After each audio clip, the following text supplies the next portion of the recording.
Un starts ir dots redzam trīs dalībnieces. Trīs dalībnieces šodien ceļā Anna Rasnača. Nē. Un Paula Nikiforova šobrīd ļoti ātri sākus savu skrējienu.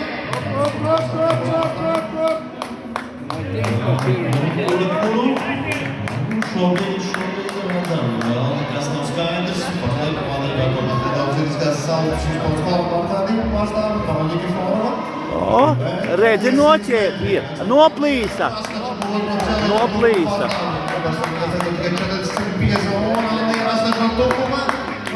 Pirmajā pozīcijā, Paula Nikiforova otrā un Maija Marina Madeļa šobrīd kā trešā.